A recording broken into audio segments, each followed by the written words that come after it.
শুভ সকাল।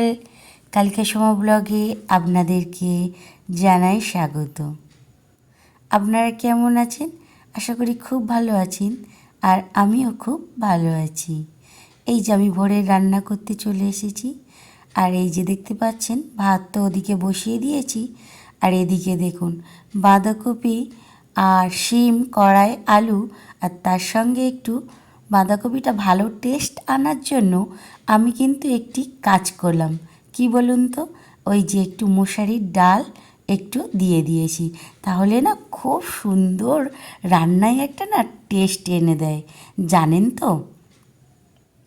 আর এখানে আমি চিংড়ির তরকারি করব, তাই চিংড়িটা আগে ভেজে নিচ্ছি। আর ওই যে ওপাশে আমার বাঁধাকপির তরকারিটা সিদ্ধ করছি। তাহলে আমার ভোরের বেলাতে তো তাড়াতাড়ি রান্না হবেই। আর রান্নাটার কিন্তু স্বাদ আনার জন্য আমি কিন্তু মশারির ডাল দিয়েছি।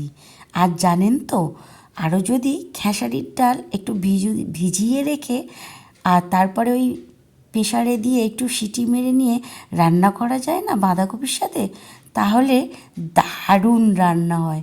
আপনাদের বলে বোঝাতে পারবো না। আমার কাছে যেহেতু খেসারির ডাল ছিল না, তাই আমি কিন্তু মুসুরির ডাল দিয়ে দিয়েছি। আর মুসুরির ডালেও কিন্তু টেস্ট আনে, মানে তরকারিটা বেশ একটা মাখো মাখো ভাব এনে দেয়।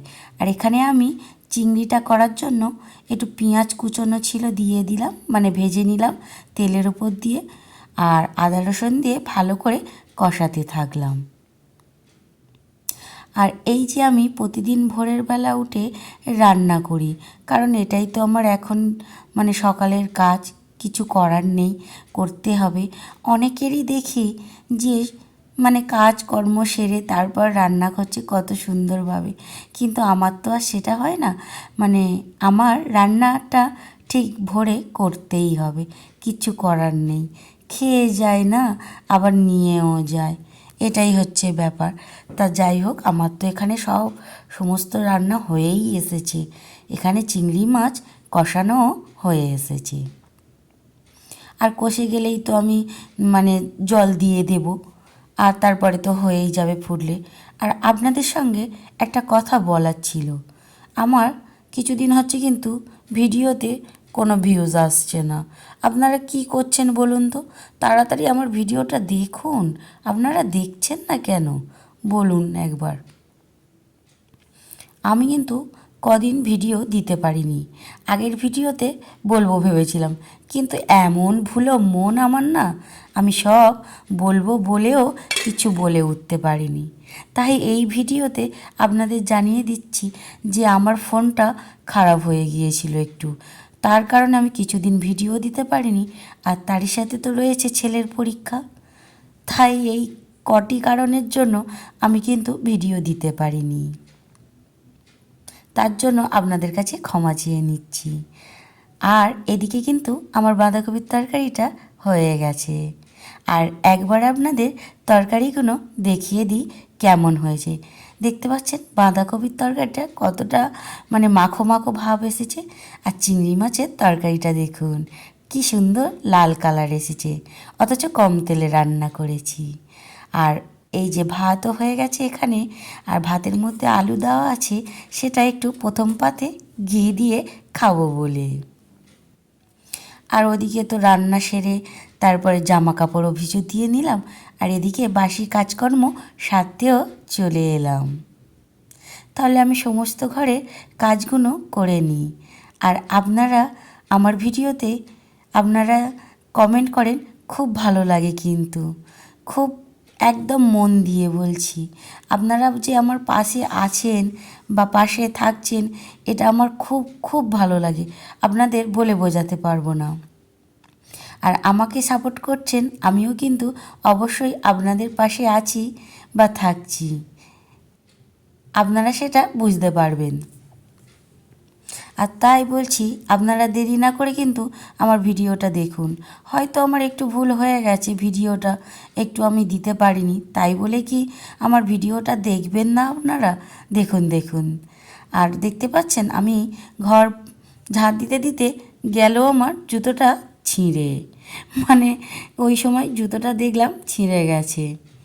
মানে এখন ঠান্ডা তো, তাই ওই টাইলসের ওপর না পা দিয়ে হাঁটা যায় না, তাই আমি বাড়িতে ওই ঘরের মধ্যে এখন জুতো পরি। কিন্তু গরমের সময় না আমি জুতোটা ব্যবহার করি না, আমাদের তো অভ্যাস নেই না। আগে তো আমাদের মাটির বাড়ি ছিল না, আমরা তো সারাক্ষণ খালি পায়েই হাঁটতাম গো, তাই আমার অতটাও কিন্তু অভ্যাস নেই। কিন্তু এই ঠান্ডার জন্য তো অভ্যাস অটোমেটিক হয়েই যাচ্ছে।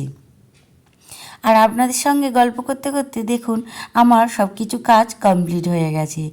আর ছেলেদের ফরমাইশ, ওদের নাকি আমি ভালো কিছু বানিয়ে খাওয়াচ্ছি না যখন থেকে ভিডিও করছি। আমি বললাম যে তাহলে কি খাবে? ওরা বললো অনেক দিন তুমি স্যান্ডউইচ বানাওনি।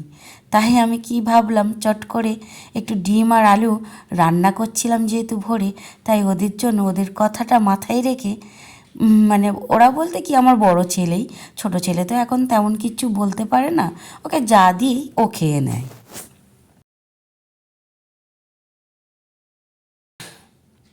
বড় ছেলের কথা মতো রাখতে গিয়ে আমি মাথায় রেখে কিন্তু আমি ভাতের মধ্যে একটি ডিম, একটি আলু সিদ্ধ করে নিয়েছি।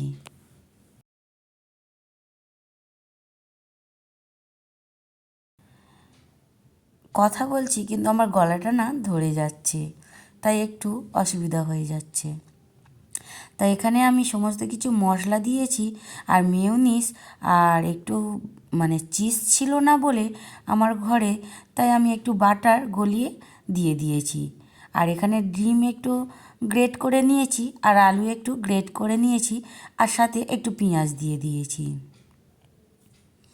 এখানে কাঁচা লঙ্কাও দেওয়া যেত, কিন্তু আমার ছোট ছেলেটা যে খাবে, আর ভাজা মশলা যেহেতু দিয়েছি তার মধ্যে কিন্তু শুকনো লঙ্কা গুঁড়ো করা আছে, তাই আর কোনো লঙ্কা ব্যবহার করিনি।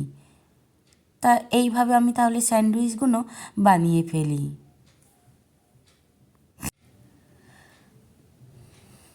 তাহলে আমি চটপট করে মানে এটা আমি বানিয়ে ফেলি, আমার ছেলেদের টিফিনও বানিয়ে দিচ্ছি। আমার ওদিকে কিন্তু কাজ সারা হয়ে গেছে, আর রান্না তো ভোরে হয়ে গেছে দেখেছিলেন।